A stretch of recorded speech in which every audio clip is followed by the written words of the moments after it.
Warning, spoilies ahead. Do you think anybody, knows? No. You No. sure? No. All right. Yeah, I mean, we covered our tracks, really well, right? But we're professionals. You're right. Sorry, I'm really just worrying for nothing, honestly. You are. It's all Yeah. right. Just watching movies. It's two guys. Classic two guys, one film. One film. Definitely innocent, definitely where we are. Yeah, classic innocent two guys watching movies. One movie. Don't do it. We wouldn't hurt a fly. Nope.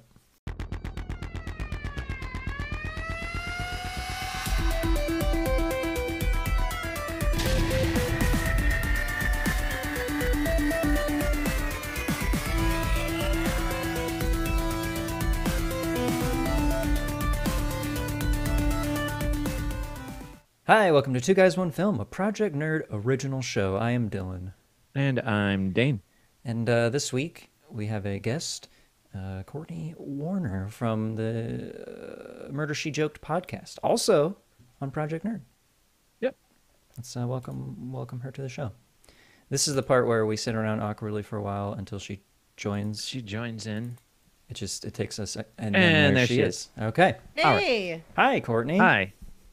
what's up? How are you? I'm doing well. I found out my pizza's on the way right now as we speak, so it's a good night. All right. Oh, shit, this got even better. Pizza's on Gonna the be way. good. Yeah. It's a pizza I tried party to episode. Yes, I love that. Like pizza and movies. It's like in middle school, you know? Combo. There's not is a enough good pizza parties anymore. There's not. There's not enough read-ins anymore. They don't do those. Yeah. Man. Let's do a Yeah. read-in pizza party. Get in PJs. Let's read some R.L. Stein, some... I'm Oh, into that. yes. Get some Me too. pizza in us. But until then, Man. Courtney, do you want to introduce yourself? Tell us a little bit about yourself. Tell us what movie we're watching and whatever else you want to say. I don't know. We're not good hosts. I don't know how to do No, this. you're a great host, and the only mistake you made is giving me the reins is I just don't shut up. So it'll be just the Courtney Warner show. That's fine. No, I'll do my best to not do that. So my name, like they said, my name's Courtney Warner, and I am 1/4 of Murder, She Joked. It's an improvised untrue crime podcast on Project Nerd. I'm also a co-host of High Five the podcast, which is another movie podcast on Project Nerd.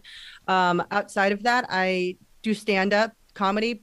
Predominantly, that's kind of my deal, is traveling around the Southeast and Midwest doing stand-up and trying to be funny. I also have been working on some satire writing too. I've had some mild success being published on some websites. And so I just mostly want to be funny and entertaining at whatever cost it may be to my physical or mental well-being. Whatever it takes to get the laugh, you know? And the movie I chose tonight is one that I've been wanting to watch for ages. And then I consistently got mixed up with another movie that I'll let you guys know which one that was for a while. And the movie I chose is Nightcrawler, starring Jake Gyllenhaal. Dun, da, da, look at that face. That beautiful, creepy, bony face. Yeah. I was going to say, I know we really don't know each other that well, but I will say he would be in line with the type of guy I'd probably find attractive, but he kind of creeps me out. I'm not gonna It's lie, very I'd say the extreme same thing too, features. because I was like, Yeah. this guy is irresistible. It's just, we'll get it. I know I watching the movie, I'm like, I get it, but also like just big mouth, big eyes, big cheek. It's just a lot of extreme features Very for one gaunt. person. Gaunt, yes. Like, kind of like if him and Jared Leto, like he was like more like the Funhouse mirror version of Jared Leto almost. You know what I mean? Stretch it here. Just stretched out. Yeah. And then when Jared Leto was just a more gaunt version of Zooey Deschanel. So they're across the board. They're all related. They have to be. 3 degrees of Zooey Deschanel. Yes. Oh yeah, but Nightcrawler, I got confused with the movie Drive for super long until I finally saw Drive. I think just the tone of the movies, and they came out maybe roughly around the same time, within like at least a span of like 5 or 6 years. Ryan Gosling was not really on my radar either at the time. Again, I was probably like early college, like late high school when all this was happening, I think, just about. And so both of them were just kind of the same in my mind. So I got those movies confused for a while until I finally saw Drive, and then I'm like, I'll see Nightcrawler eventually. This is not the right one. No. This is different definitely one. one of those movies of like the teenage boys will base their personality off one of these guys, and it's definitely this guy. For sure. It's these guys, definitely. That's totally me. I'm that guy. Yeah, I'm I don't know super if you driven wanna and be. determined. No. Yeah. Yeah, There's I don't. a limit to that. If someone said that, I'd be like, have you seen the movie? Did you watch? Yeah. Did you finish it? Right, exactly. It's just like if I ever met someone who said that guy, I relate to that guy, I would turn the other way. Yeah. I'd run away, blur my license plate, all the things I have to do. That's terrifying. So the movie came out in 2014, and very interesting just in terms of like the directing and the writing and the casting is that it all seemed like a family affair, because the director and one of the writers is Dan Gilroy. He's most known for doing the Bourne Identity films. And then he also wrote on it along with his brother, Tony, who also wrote, Tony Gilroy, who was a writer. Then his twin brother, John Gilroy, was the editor. And Renee Russo is Dan Gilroy's wife, Oh my who's also God. in the movie. I guess keep it in the family, if you know what I mean. Yeah, just keep it all in the family. Yep. I don't know, I guess when he started his production company, but Jake Gyllenhaal also has a production company that I was surprised to see that was not part of the making of this movie, because I know Jake Gyllenhaal was also like a producer and had a big hand in the casting and stuff outside of the family people, I guess. Oh. So that's the bare bones of it. Yeah, there's this guy who it seems like he just can't hold down a job or get a job, and seems like he has kind of a sketchy past. And it starts out with him stealing and then wanting to sell, I believe, like the chain mail and all that stuff, or metal of some sorts, and trying to get a job, trying to talk his way into getting a job at this like construction site. It seems like, yes, that exactly. Yeah. Stealing copper and chain link fence, you know, what just normal stealing people shit. do.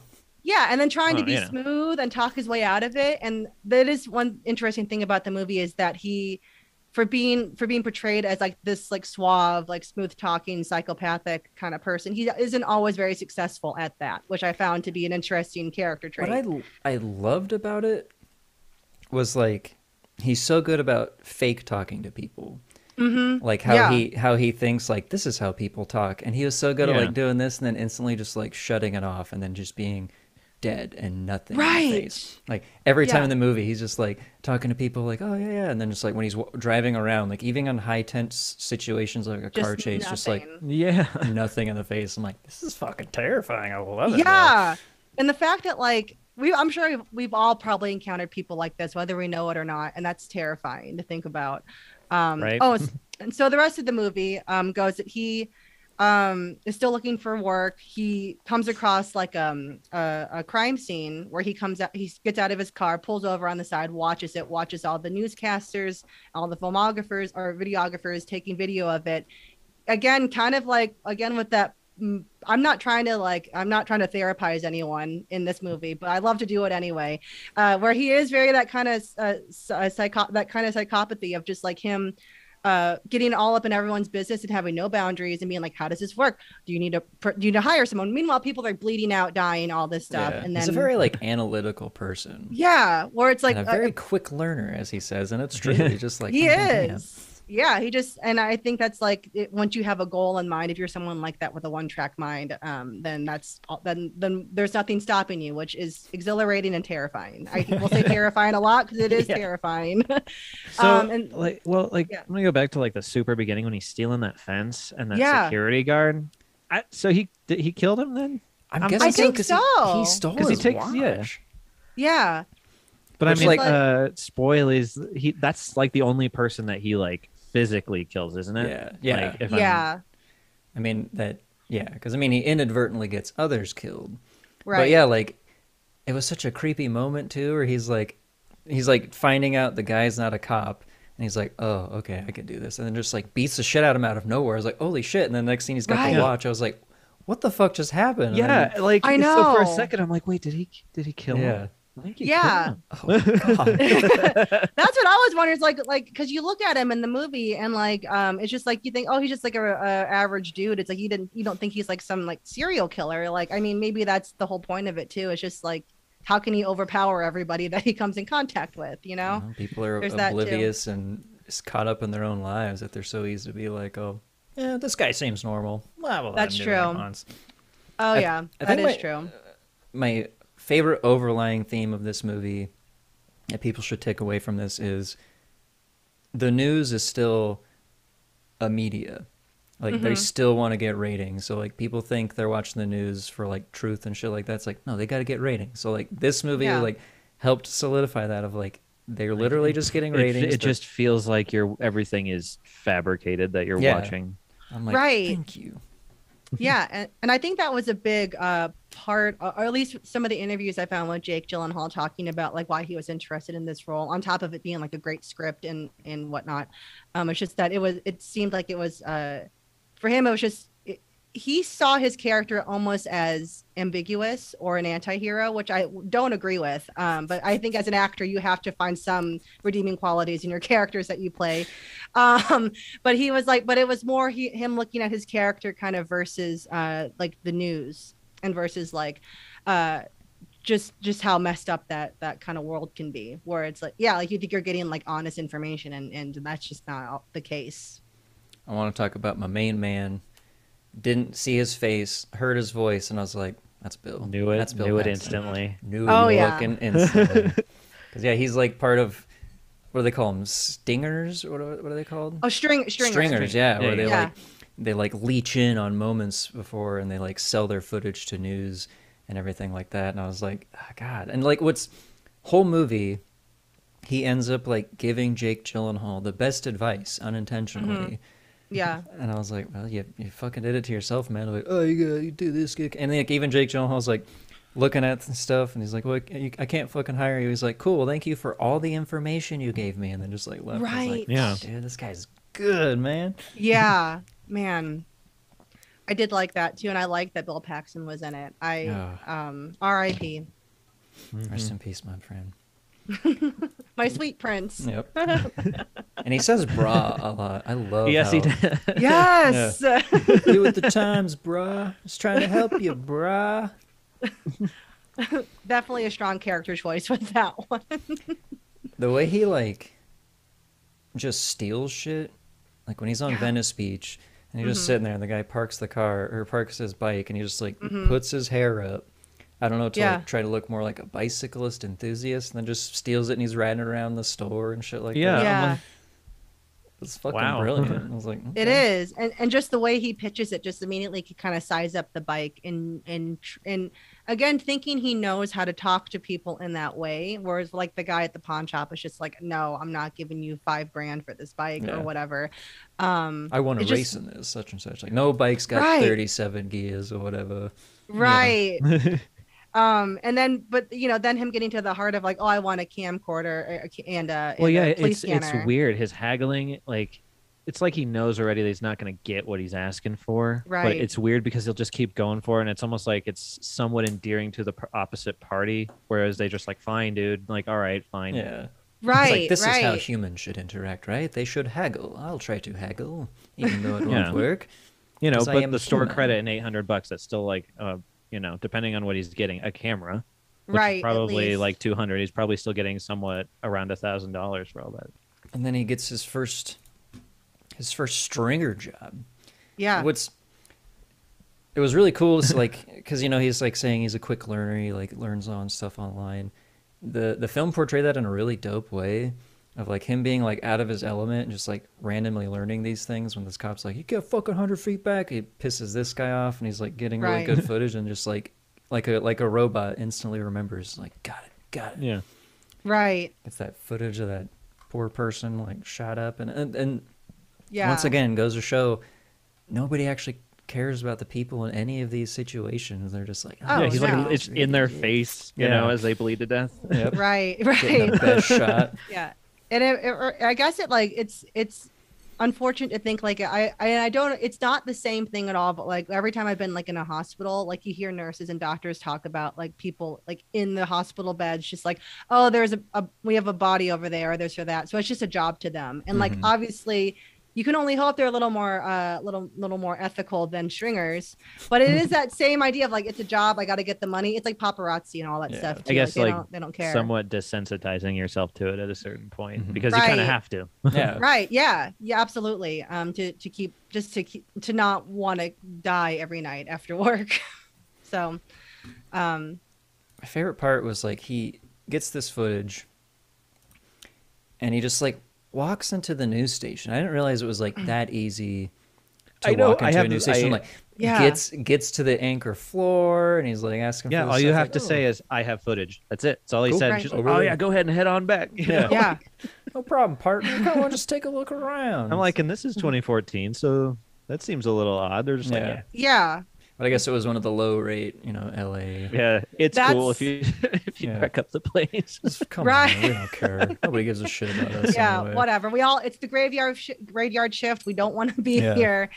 Yeah, that was something I thought was interesting too. But I think more to your point was that also that they were not like one of the more popular channels, and they were just like, whatever, we'll take whatever we can get. I also think it showed like how weirdly, I don't want to say chameleon-like, but like how easily people can forget this man because he's just like a nobody and just like has no personality, has nothing to it. So like he could just walk in something and people are like, I don't know who the fuck that is. I don't care. Didn't even see him, Yeah, like, he blends in really well. Yeah. So he's able to get so close and so quick. Right. And like able to kind of, I'm sure if there were a backstory on him, I'm sure he's lived many other lives, other careers, paths or whatever beforehand, just trying to scam people or just do whatever he was doing, which I find interesting because like, again, Jake Gyllenhaal is a great actor, but he's very distinctive looking. So it's like, I would remember seeing someone who looks like that at any point in time. Nice fucking camera, man. Yeah. Especially like with the way he like stares. He has this like super intense stare through this. And it's like staring through people. He's like a shark. Yeah. Exactly. It's like shark. I've heard people call it like circling their prey or sharking, where it's just that stare. You just zero in on what you want and stuff. Oof, man. I thought Renee Russo was great in this. Was always fantastic. Didn't know she was married to the director. That doesn't exclude that she was already awesome in it. Renee Russo, she's been in enough stuff to where it's like, we know you're good. Just be in like, can I be in the movie? It's like, fine. Yeah, okay, whatever. It's kind of like Frances McDormand and Joel Cohen. It's like, sure, okay. Yes, you can be in it again. Whatever. We get it. You're shoo-in. Yeah, it's fine. She wasn't. I don't know if her character was really what I expected either. Like at the end, where she just was very much like that kind of like fighting tooth and nail to keep her career. I didn't. Maybe that's my own sexism coming into play of just like, no, certainly she's gonna be a bit moral. She's no one in this movie person, right? Yeah, she's fine. She's just an honest person working her day job, and that could just be my blatant sexism playing into there. But I'll admit it. I'm not above it. It's all ingrained in all of us, unfortunately.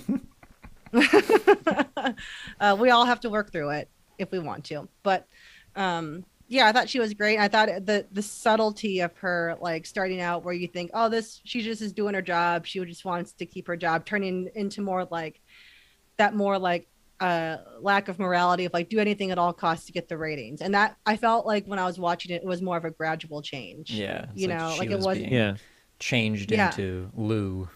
Yeah, and because she resisted that for like not only him physically, but also just like him and the way he came off. But then he was sort of like blackmailing her a little bit. Oh yeah, just to have a relationship too, and the way he like such a businessman, straightforward way of like presenting their relationship of like, I think we'd make a great relationship. I'm the one bringing all the ratings to your things and blah blah blah. I was like, dude, this is. And then when she's like oh, go ahead. No, go ahead. And when I was just saying his like calm nature about everything, just extremely calm. Yeah. And then when they're at the dinner and he's like, you're not. I've said all I can say. He's like, well, then you can leave. And they're just like, keeps eating. I was like, holy shit, man! This guy just like fucking throws things away, man. He just does not care. Same with his assistant. That same deal too, where it's just Rick. I felt bad for him. I liked Rick. Dude, I did too. Riz Ahmed is a fucking cool actor. I don't know if you guys have ever seen Sound of Metal Oh my god! I was gonna mention that movie tonight because that's so good. So fucking good. It was cried. It was a movie that was scary to me. Like it's always been one of my biggest fears as being a musician and a drummer. I was like, if I lose my fucking hearing, I'm done. That's it. And it was a beautiful movie. It's a great movie. So he acted well in it. It's not this movie, but it's a great movie. I would recommend watching it to anybody. I agree, and also he was great in what was he, Rogue One and Star Wars. He was in that too, and I thought he was great in that. And I don't remember much of that movie except for the last 20 seconds where Darth Vader comes in. That's all I remember. I think that's the only part anybody remembers of it either. Yeah, spoilers, but you know. Wait, Darth Vader's in the Star Wars? What? I hate to be like messed up about that, but like when I went and saw that, I dozed off in the theater, and I've never ever I did too. done that. I fell asleep too. That was definitely like, I remember everybody was like, I felt bad because I was like, I love Star Wars. What happened? I know. I was that way too. Everyone was like bad. praising that movie, and I was like, this whole movie was described in one sentence in Star Wars: A New Hope of like, oh yeah, many people died to get this. I was like, cool, we don't need to see it. And then right. Like, why did we see that? No, you do need to see it. You have to, for 3 hours, you have to see it. And then you have to see Darth Vader be as cool as possible. And then apparently broke every robot part in his body because in A New Hope it doesn't work like which takes place like immediately after it. He's like fighting Obi-Wan in the shittiest style. I was like, he doesn't want to hurt him because he's old, you know. Yeah, right, exactly. He already knew he was gonna beat him. Come on, like, right? He does have a heart after all, guys. Yeah. He's a dad. He's a father. Come on.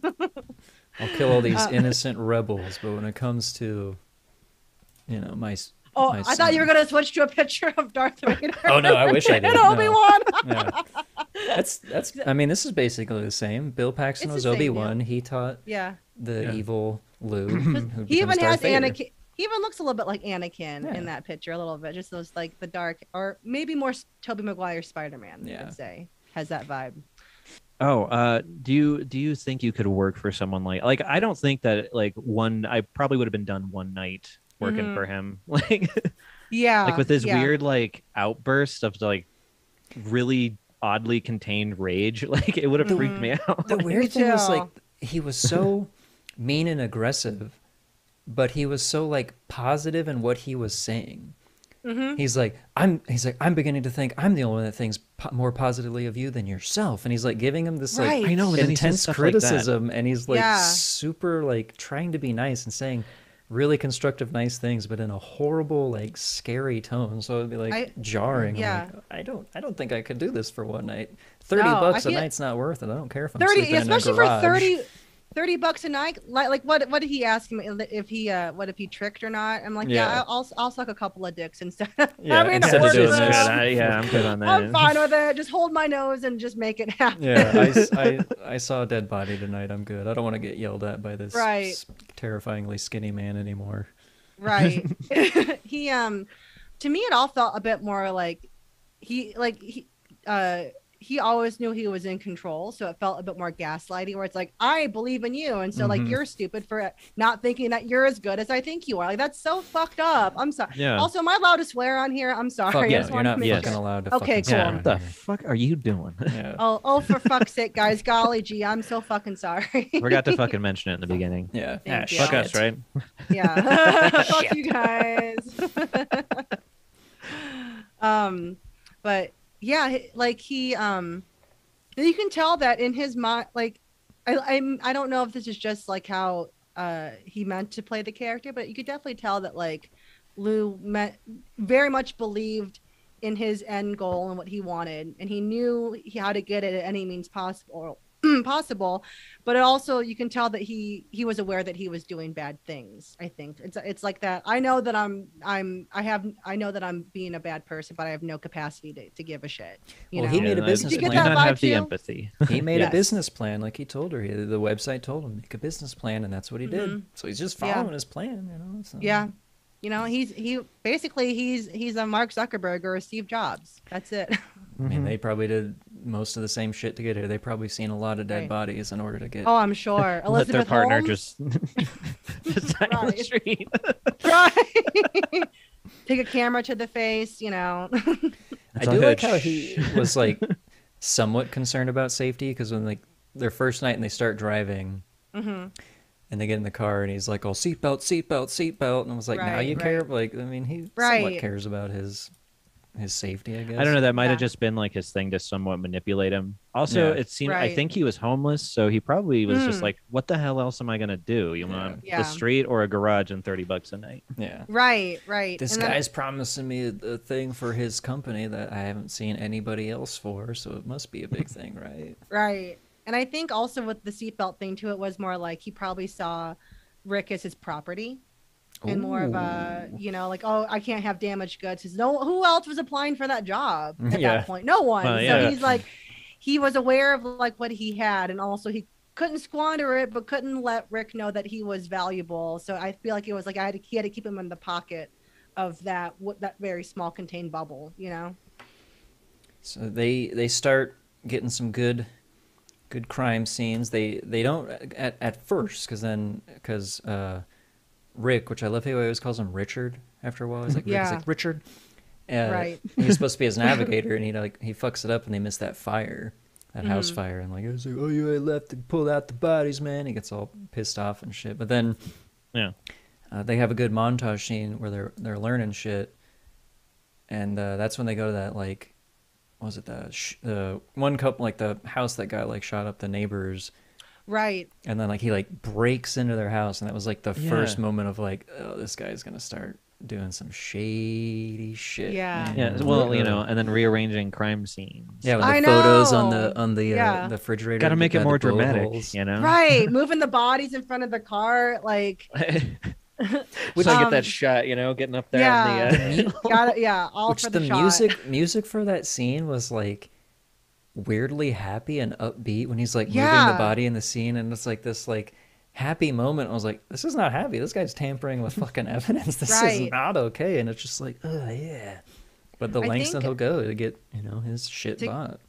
I think with and that's another interview I saw with Jake Gyllenhaal in regards to this movie. He was talking again, like I get as an actor, you have to find redeeming qualities in the characters that you play, or at least their perspective. And he was saying that he felt that Lou was more of a filmmaker in the beginning stages of his career, and so he's like, when he's moving bodies or doing this and that, he sees it as art. He's like, what is the difference between what he's doing? And then he gave like a list of examples of other like art, like very like high art people and examples of their art that I can't think of right now. But I was just like, that was a work. I mean, because not, you know, I don't know a whole lot of artists that like, you know, go into a crime scene and moving bodies. Right. But in his art, be it art or not. I was going to say, in Lou's mind, that was his art. So it is fucked up. But I found that that perspective interesting, that hoping to God Jake Gyllenhaal doesn't actually believe that's okay to do, but like in his mind, cool. It's my art. It's cool. Right? It's just fine. It's fine. Let me piss all over this. It's my art. It's fine.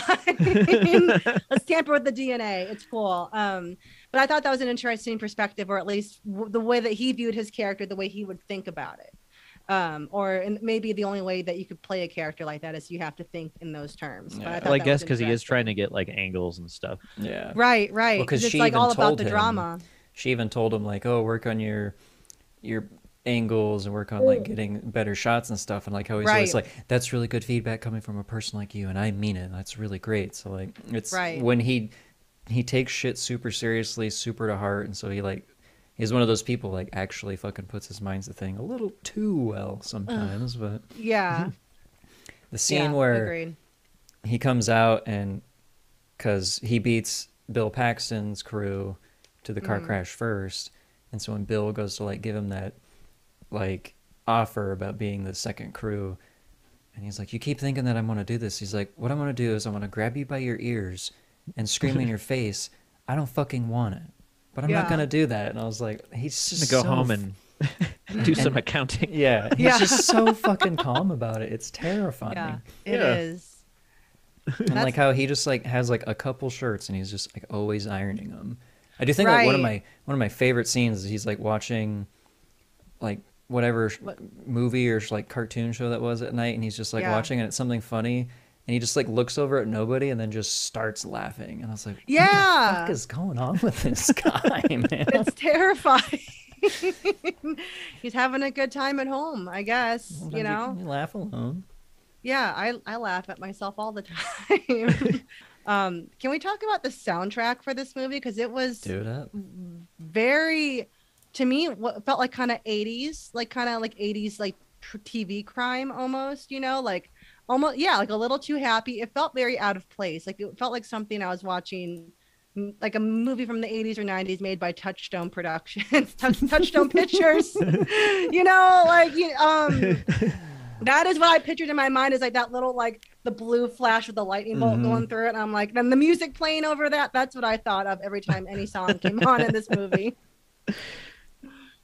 But maybe that was part of it, because it was supposed to be like a neo-noir film, and that's the way it was like kind of pitched. It helped make it feel uncomfortable and uneasy, because like that's how I felt through the majority of the movie. It was like like he doesn't belong in these situations. Like the music doesn't belong in this movie, so it's like it makes you feel like uneasy the whole time. You're like, I can't like sit down and just like relax. This is just definitely had portions of it where I just like when he was driving like a maniac, like it was kind of freaking me out a little bit. I'm like, you know, because it's not like it's pretty quiet but it's just him and him sliding around and just the other guy just kind of like right. And that, like, usually those car chases are supposed to be exhilarating and fun, but this one was just not. All of it, nothing per se was fun about this movie, where it's like, I think you could probably equate his character to like a Patrick Bateman of sorts, like a baby Patrick Bateman, but like with all like the panache that American Psycho has. With all he's like a poor man's Patrick Bateman. Yes. Poor literally too. Literally poor man's. Without any like less suave too. Yeah. A little bit less suave. Right. Maybe this is a prequel to American Psycho, huh? An origin story. Yep. But then he travels back in time, because doesn't that take place in the 80s? Don't think about that part. Yeah, don't worry about that. Time travel at that point will have been invented. But I think. I'm so sorry. You can cut out me belching on your podcast. That's what I'm gonna do. Is I'm gonna edit. It's gonna enhance that. Yeah, it's just gonna zoom in and just burp. You know? And just make it sound like a volcanic eruption. I think, and I think like with movies that are kind of more of that, like, I guess high level isn't the word I'm looking for, but those like kind of like absurdist, like serial killer movies like American Psycho, where those are almost fun to watch. Like, oh, this is fun because the music is fun and it's like very not campy, but just it suspends the disbelief. Where this movie, it just didn't really hit. It was more like middling, where it didn't feel like it was really reaching for that. Yeah, there were moments of it, but it wasn't obviously super grounded either, and that this wouldn't probably happen, but like, so I just sat in that uncomfortable like middle earth, I guess. Apparently stringers are real though, because they are. There's like I saw a Netflix like mini docu-series, and it's called like Night Watch or some shit. I didn't do my research. I never do it for this. What a weird career to break into. Yeah, like you're just sitting around like listening to Police Scanner, and you're like, let's go check that out. Right. Yeah, also, I'm gonna film it. Yeah. Right. This sounds fun. I want to see a dead body. Let's get that going. Yeah, exactly. Let me start my film career this way. But then like start making it to the crime scenes before the cops even get there. Right. Oh God. I guess like that's almost kind of like I guess Uber or Lyft, but like for crime scenes. Yeah. It's like, well, we got to sit around and wait in these dark spaces and hope to God that we get a call. God. This scene of the movie made me like uncomfortable. Of like, he's gonna get caught. What the fuck's gonna go on? I know. Like, right. I was just like, this is it. This is the end. And then like it kept going for too long. Where I'm like, oh, yeah, man, he's like taking his sweet time, just you know.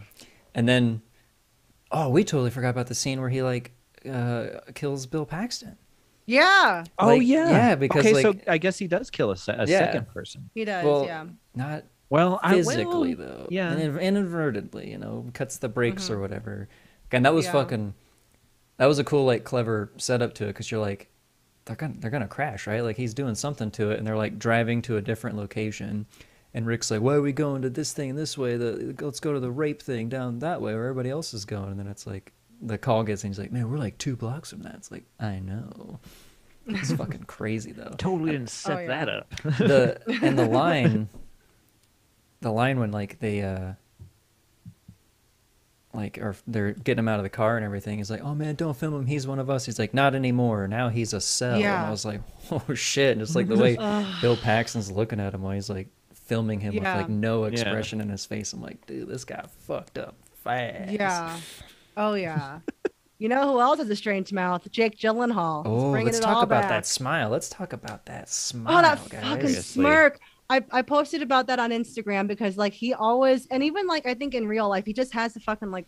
Yeah, and he's so good at it. It just like hits it, and then slightly.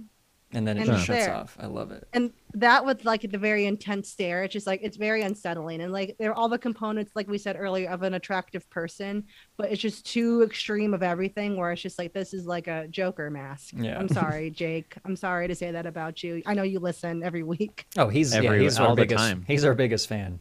Yeah, in between the Taylor Swift album he is mentioned on that he listens to. He also listens to Two Guys One Film. Oh, of course. Sure. And we love Jake, don't worry.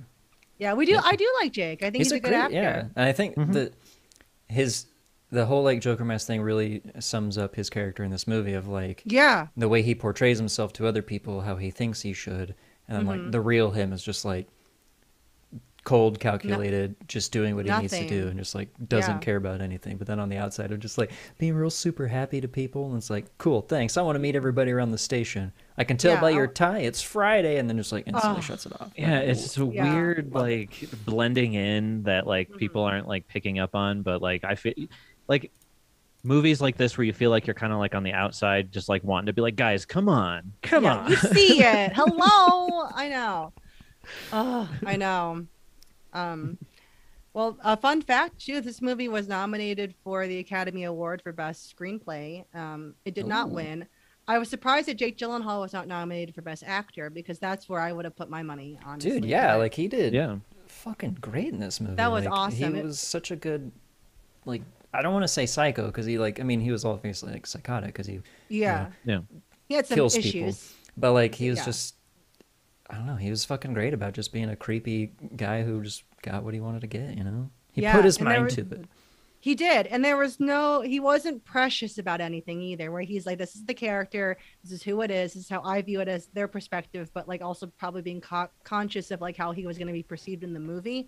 And like, he wasn't trying to win the audience over. He was trying to win the people in the movie over, but he wasn't trying to be like charming or anything, which I wonder with the casting of it too, because the way that some of it was described in some of the reviews or like in like the press release of like, oh, it's an anti-hero, not like no, he's a true villain. He's a straight up villain. Like, no, he was straight anti-hero. He wasn't Deadpool. He wasn't doing any of that shit, you know, like, you know, whatever. But I wonder if like if studio was maybe banking on Jake's charm, like him being like, oh, he's a charming, good-looking guy, whatever he's doing X, Y, and Z, and like where Jake maybe took a hard left and was just like, no, I'm gonna be a creep. Yeah, I wish more movies would do that though, because it feels like you're watching a movie when you're watching that. They're not like pandering to the audience, like, oh, look how pretty he is. Everybody knows who Jake Gyllenhaal is. You know?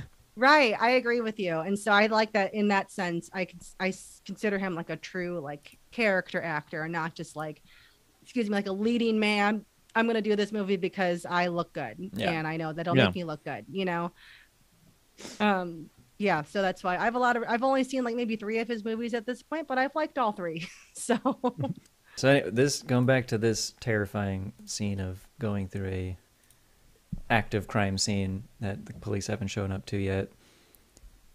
When he like gives it to the station, I love how all they care about is like, is it legal for us to show this shit? And it's like, well, if you blur it out and do this stuff, well, like legal to show their faces. Yeah, like that's it. It wasn't even like to show that. It was just their faces. And which is shocking. And then there was like that one guy with a reason of like, morally, is it? And they're like, we don't care about that. Let's put it on the air. Dude, it's just like whatever. I thought we labeled it murder house, guys. Let's go. Well, they always like compare it to other stations too. Well, didn't you see what they put on the other station? It's like, oh.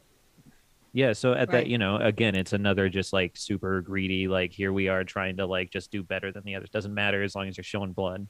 Right. And that whole, when they're showing the footage on the news and they have the newscasters who, in real life, newscasters shouldn't have the ability to try to ad lib because they're always so horrible at it.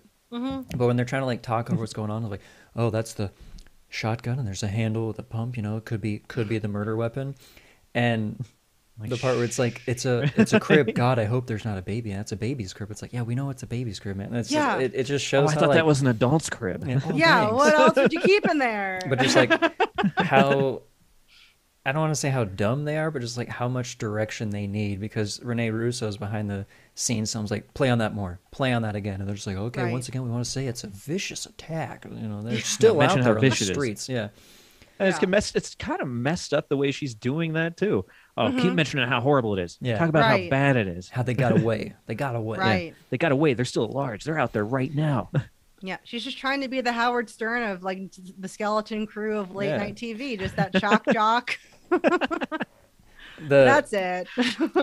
There was one other scene. It was amusing. Like, it wasn't like a laugh out loud moment, but like how Lou wants to be taken more serious, and that's when like she showed him around, and he had his video production company was the name of his company. I was like, real original, bro. Yeah, nice job. But there's that part where like there's the news anchor on the scene, and he's talking. He's like, hey, they want to see the guy who has this footage. He's like, tell him it's me and everything. She's like, he can't hear you. Yeah. You know, he like walks over to the screen. I like that. I just like that part. Yeah, tell him it's me. Tell him I'll talk to him. It's me. It's me. Tell him it's me. And it just like goes to show like he does not know what's going on in the world. It's just like, no, it's like, dude, it's a TV screen. They can't hear you. Like a fucking. It's just like when you're a kid and you're watching like Nickelodeon or whatever, and you're just like, how did they get so small? Yeah. How are they on the TV? You're yelling at the kids, and the legend is the Hidden Temple Run. It's over like, there. no! It's over there. Oh, come on, Johnny, come on, Team Purple, come Let's on. Go, let's go. Really cool, weird scene when the police show up to his house, and like that exchange of they're like, do you mind if we come inside? And he goes, you want to come inside? They're like, yeah, why not? And he's like, okay, I don't care. Like, he was just like, I know, so that was happy that someone was at his house, man. I just loved it. Yeah, that's very endearing and very sad. Yeah. It was a pretty depressing apartment. It looked like a one-room situation. Was there even? I didn't even see a kitchen. It probably. I don't know if it like really like kind of like, you know, panned out on like. Yeah. Does he eat? Who knows? Right? Does he? He's a Nightcrawler. Yeah, he doesn't sleep. He doesn't eat. He irons and watches. I thought Monty Python was that what he had on Was that TV? what that was? I thought like, it looked. The knight's head get knocked off, and then like the guy comes up out of the armor. Or perhaps like a knockoff because maybe they couldn't afford Monty Python. Yeah, but like it felt to me very Monty Python-esque. Yeah, and so that was very sad. Like, yeah, come on inside. It's cool. Yeah, you want to see my house? I already have a tape made for you. I knew you guys were coming. Yeah. Yeah. Totally unedited tape. Here you go. Exactly. Oh my God. The scene where Rick finally gets his like raise, his performance evaluation. I love when he's like, well, what about more? He's like, close the deal. He's like, we could have got more, huh? He's like, absolutely. It's like the way he like does that. It was like I kind of think though at this point, like he was ready because wasn't that like right after he had already like kind of gotten all pissed off about like doing stuff for him. Yeah, so I think at that point he was like, already doesn't matter because you're gonna like I'm gonna get rid of you somehow anyway. Like, right. Once they started tailing him and he was like started asking for more, he's like, I want half because of the stuff you're making me. Like instantly I was like, Lou's gonna get rid of this guy. Oh yeah, he's gonna kill him because he's like he's not gonna fucking pay this guy. Right. Spoiler alert, he does, and just because he's an asset, he's like, I got to think about what's right for the company. And I can't have a disgruntled employee. You know, it's like, Jesus. There are parts in this movie that I found being like, oh, this is pretty predictable. And it was, but also like I didn't mind it either. You know, like some movies you watch where I'm like, okay, I get the beats of this scene or whatever. But like for this one, I enjoyed watching my predictions be correct because it was uncomfortable and entertaining to watch them do their thing. Does that make sense? Oh yeah, it makes sense. Yeah. Mm-hmm. When they're like tailing the guys and Rick's like, you're too close, man, you're too close. Like, they're going to see us. We're in a fucking red car. And that's the thing I'm thinking the whole time, too. I'm like, dude, you are in like a super flashy red car that's loud as you're driving it around. Right. And you're so close to them, headlights on. I'm like, have you never learned how to tail anybody in any movie? Right. I'm sure you read about it online in one of your online courses, man. Yeah, one of your business classes, I'm sure, had that in there. One of your driver's ed classes, for sure. Man. I don't know. I guess those guys were oblivious, though. Yeah. Almost, they had to have been. I was so close to thinking that they weren't actually the dudes and it was gonna pan out differently until one of them actually did pull the gun. I was like, okay, they are the right guys, because they were just so calm, and I was like, what if these aren't the guys, that they've been tailing, and he just randomly Googled their license plate, which everyone can do. Like, I can Google a California license plate and be like, I know exactly where that person lives now. Yeah. Oh, man. Yeah, I wondered that too, but then I was thinking, like, when I was watching that, I'm like, oh no, this is their job. They do this. This is what those two guys, like, that's what they do. So that, of course they'd be like, yeah, it's like no different than going to work at Staples or whatever. Yeah. I don't know, but like on their lunch break. So yeah, but that could have been. It would have been an interesting twist if it weren't them. Yeah. Because then you could have really seen like the demise of Lou, which I think is probably good for the sake of the movie and for the sake of what they were trying to do, that they didn't show him fail really all that much. I really thought Rick was gonna die though, like at that time. Oh, there? Like, no. Yeah, before they even started chasing him. Yeah.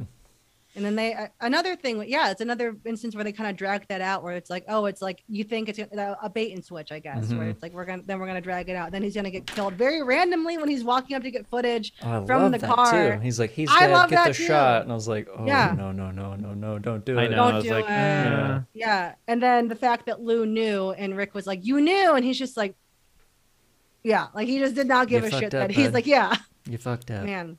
I don't know. I kind of thought that guy was gonna shoot Lou too. I love really.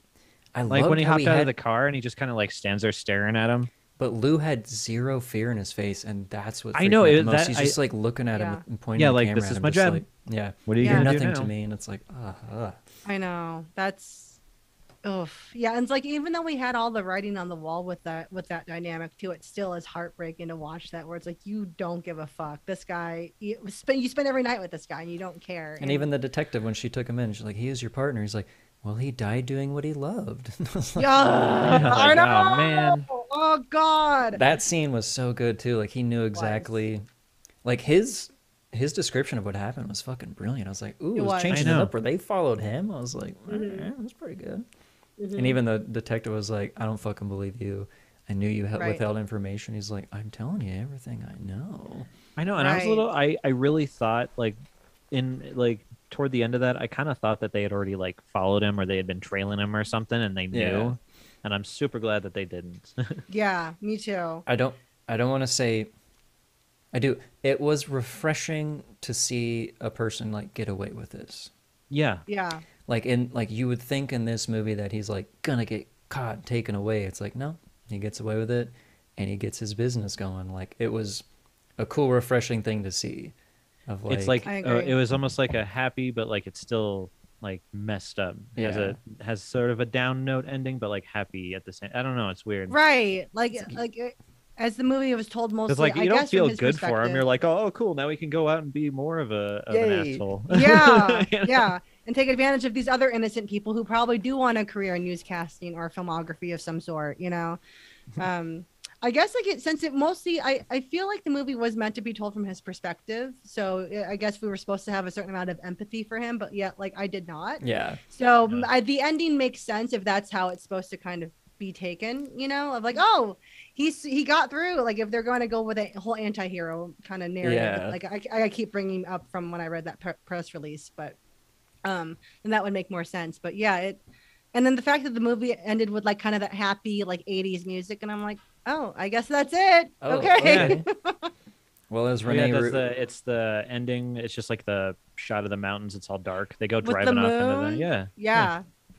And it's like almost like heroic in that sense of like kind of like the good guys won. And it's like no freeze frame. Yeah. I don't feel like any of you guys are the good guys. Yeah, no one in any of this, and like. Yeah, it just goes to show how shitty and sleazy the world of like that's entertainment just how it felt. Like you're like, oh, nothing is good. The movie ends and it's just like, well, there you go. People are fucked up. Yeah. Yeah. And guess what? People get away with it all the time. You're like, all the time. Oh. Yeah. Entertainment is sleazy. I mean, like and subscribe, of course, guys, for more content. But... We're not sleazy. No, we're great. We're great. We're very honest. I've been nothing but honest. Yeah, I would never let you die for ratings. No, I would never move a body, mostly because I'm very weak physically, but I would never move a dead body. I would totally. I don't want to touch it. Yeah. Also, that too, like already touching live bodies, that sounds creepy, but like also that is already enough. But like touching a cold dead body, like I just Yeah, no. For the sake of ratings, standards. Though. Right. But it's his lack of empathy. Yeah. I guess it worked out for him. And there you go with that whole like anti-hero thing. It's weird. He put his mind to it. He set his business goals and he did it, dude. If anything, he's teaching us a lesson. Right. Like if I had anything stand in your way. Right. Literally anything. Any human, any law enforcement, none of it. Yep. I often think if I had that kind of like one-track mind, sometimes I don't know how much to say without incriminating myself potentially, but like I wish I had that mindset, because maybe I'd be more successful at what I'm doing if I didn't have that like as much like consideration for other people or just for society in general. And I'm like, yeah, I would probably be doing a lot better, because you think about people who are successful and probably have that kind of a mindset, and they're successful because that's just like what they did. Yeah. I was at on a few people, I don't think as highly of myself as Jake Gyllenhaal thinks as highly of himself. So right. He's confident. But hey, as Rene Russo said in the movie, Lou is inspiring us to reach a little higher. So you know what? I'm gonna reach a little higher now because of Lou. One of my other favorite parts about like movies in California or set in anywhere in California was like, let's name street names. Let's name parts of town like Glendale, Ventura, and they're like, oh, I've been there. I'm from there. Right. And it's like, then you go down the street. I gotta remind you that you're watching a movie that takes place in California. Everyone's gotta know it's in California. Duh. You gotta know it. Yeah. Not for the tax break, but just so you gotta know. It's in California. But Dylan, I feel like you probably have like seen some of this though, because you're in California now, right? Yes. Yes, right? I'm there currently right now. Mm-hmm. Okay. Right now. Nice. Yep. That's because when they were saying those street names, I was like, been there. Yeah, that's where you probably were there. You probably were there kind of recently. Yeah, every single one. The 405, the Sunset, all of those. All of them, because that's where I'm at. Yeah, exactly. Right now. Dane, I'm sure you've probably have visited California at some point. Colorado's not that far, right? Oh yeah, all the time. Yeah, right. Yeah. Any chance I get. Yeah, we were just hanging out the other day. Yeah. Oh, really? It's not that far. I guess it isn't that far then. No? Yeah, we were on Victory Boulevard, and we were just having a good time. What were we doing? We got a smoothie. We got a couple smoothies. There was a nice smoothie shop down there. There were berries. It was good. Mm-hmm. That's where we were.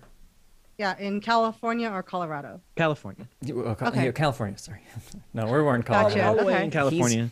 But sunny California. That's where they have the smoothie capital unofficially, I'm sure. Green juice. That's why I went there, to visit my best bud and to have a smoothie.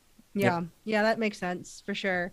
That's definitely tracks. I also, like, for continuity's sake, guys, I took my jacket off. It got a little warm in here. I am in the South. I'm sure California is probably very balmy, and Colorado is probably freezing right now. Right, Dane? It's a little chilly. Right? Yeah. It's a tad chilly. Yeah. It's totally warm where I'm at because I'm in California. I cannot stress enough.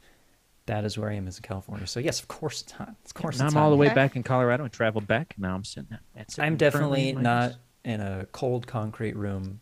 Just putting that out there, because why would I be? I am in a beautiful, that's sunny weird. California. If you're in California, why would you be in like a panic room? That's I wouldn't stupid. be. I wouldn't be. No. That's just a common thing people say. Cold concrete room, but that's not right. So that's like California slang. It's just like hang 10 and like, concrete room. Concrete room. Hell yeah. Hella concrete. I'm pretty sure I heard that yelled out a few times when I was there. Yeah, when we were getting a smoothie and some guy was like, concrete room. Bro, it's as cold as concrete room, brah. Yeah, you're as cool as a concrete room. Bruh. You're silent and chill. I'm sure. Yeah, I've heard that before too, obviously. Interesting. Why are you so, I mean, why so curious about where we are? I mean, Oh, I mean, yeah, I totally know, but I always just like, I'm just curious. Just like I like to know. I'm just nosy, basically. Just a nosy bitch, honestly. I had a pair of binoculars as a little kid. Took them everywhere. I was a peeping Tom. It just seems weird. Cause like Libby was asking too. why we're located. Is well, that just like a thing? I think it might just be like, we're all on a team together. We're all like best friends. So we just have like a hive mind. We think a lot of like each other. So it's just like a lot of us have a lot of the same clothes because we just instinctively just buy things like, oh, I like this. And like a lot of us dress the same, but we don't mean to. And so I just think it's more like, that's just more good improv, just being like on the same page as your scene partner. And so Libby and I play together a lot, so that's probably all that it is. Okay, I'm just curious. I'm just looking too far into it. I think yeah. Why are you nervous about it? Anyway, let's rate the movie. Nervous. Let's talk about how good this is. A good movie. It is a good movie. Mumbo jumbo of that old. We know where we all are. Well, Yeah, pretty sure we do. Guys, we if you are not aware, Two Guys, One Film is part of the Project Nerd Network, which is super exciting because it is about also to become the Project Nerd streaming app, which is very cool. And Project Nerd, the whole deal is you can nerd out about anything. If you like comedy, true crime, movies, cons, any of that stuff, anything, makeup, anything at all, you can nerd out about it on Project Nerd, and you will be accepted. And there is undoubtedly a sector of that channel and network that you will find that you will be like, yep, that's my whole deal. You can find Project Nerd as far as the podcasts go on anywhere you get your podcasts, on YouTube at Project Nerd, and be on the lookout for the Project Nerd streaming app, which is going to be pretty cool. And may or not, you might see these people's faces on here. I'm also not good at words. Clearly, I feel like none of this has made sense. I gotta say that made sense to me. It was good. That was fucking. Thank you. That was the best worded promo the show's ever had. So thank you. Let's get to rating. Oh yeah. Okay. Let's rate this movie. Yeah. And how does your rating system work? 1 to 10. Okay. Perfect. 1 to 10s. So you brought the movie. You go first. Oh, I'm gonna give it an 8.5. I think it was near perfect. There were a few parts for me that I feel like were maybe a little slow in some sense, but just for me as a watcher, but also like understanding as a filmmaker and where they're coming from, I'm contradicting what I said earlier, where I liked where they kind of lingered on some of the aftermath of like the arguments and stuff, but there were parts and I'm like, that wasn't maybe totally necessary. And also I feel like sometimes, like I said earlier about like American Psycho and all that stuff, where like the stakes and like the gravity of the situations, they were high, but it didn't always feel that way. So I was just like, okay, I'm just kind of sitting in this weird middle ground, which was good as far as an artistic choice. But for me, sometimes was just like, okay, we're here doing this thing. It feels kind of cheesy, but also it's not meant to be cheesy. But I really still like the movie. I feel like I'm just like shitting on it, but no, 8.5. Like, those were just my few. That's why I didn't get a full 10, because I was like, I'll probably give this like a 10 out of 10 because I heard amazing things about it. Maybe just the expectations of it. I just need to shut up. I talk way too fucking much. No. Anyway, that's good. That's good. I think about things too much. Basically, that's my demise. Dane, why don't you give us your. I'm gonna give it a 9 out of 10. Creepy Gyllenhaal. Oh, I like that. Creepy Gyllenhaals. That's good. I liked how it just felt like you were like peering into like just a weird point and just a random time, and it was cool because it was like being along for the ride. Like, you had zero control over what's going on, and for me, there was just portions where I just, like I told you guys, like, oh my God, how are you not noticing this? And that's what, to me, makes it so like, I don't know, fun sounds like a bad word, like fun to watch, I guess, in the sense that like you can do nothing about it. And the way it ends is like the down note, but weirdly happy ending. And like all the anti-hero stuff that I don't feel like, I wish there was a different like word for anti-hero, because like I don't feel like he was a hero at all. But what you were talking about where he talks about that, like I can understand it from like the weird, like in the whole art part of it, I liked it. It was great. I loved it. Yeah. Oh, good. All right. I think for me personally, I'm going to go 8.8 Bill Paxton's bruhs for this, because like bruh. because I love the style of it. I loved the pacing of it. I'm really glad they didn't rely too heavy on like the weird Nicholas Refn windings, like too slow shots that do nothing and just like the wander on and stuff. Dane said it perfectly. I really love how you just like jump in a moment of time and like this person's life, and then you just like jump out of it. So you're like, it was super uneasy as a film, and I fucking loved it. It was tense. It was very tense in parts, and then there was just Gyllenhaal's a good creepy guy. I loved it. I loved him as a creepy guy. He's great. He's a perfect creepy guy. Bill Paxton was in it, so that automatically gives it some really good points. You're peppering in some Bill Paxton. Hell yeah, pepper with Paxton. But yeah, it was a beautifully shot movie too. It was fucking cool. Yeah, it was beautifully shot. I don't think the cinematography was talked about enough either. Where I think it's just it's the color palette, all of it was just beautiful, and very specific, but yet also non-descriptive. Which I think if that makes sense. Yeah. It's a good pick. Thank you for bringing it. Well, Definitely. Thank you for agreeing to it. I'm glad I had an excuse to finally watch it after me too. Like this has been on my Netflix queue forever, and then finally when you're like, let's watch, I'm like, cool, and then they took it off Netflix. I'm like, fuck, it's not on there. I had to go and get finally gonna watch it. I had to rent it from Prime, which was I think it's on Hulu now too. I don't know why I'm plugging all these giant networks that don't need my help. Prime sponsors. Please sponsors. What was I gonna say? Oh, I remember one more anecdote about this. I remember watching like the trailer for this movie like years ago when it was coming out, and it was, if I'm not mistaken, Jake Gyllenhaal talking into like his camcorder, being like, "You gotta see this," blah blah blah. Then it would cut in and out, and then all of a sudden it just flashed Nightcrawler on the screen. I remember, and it was very cool, and it was very suspenseful. And I remember thinking, "Is this a scary movie?" And that has stuck in my mind for 8 years now, I guess. So it still worked. That marketing still worked.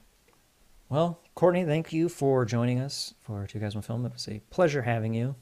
Thank you. Go ahead.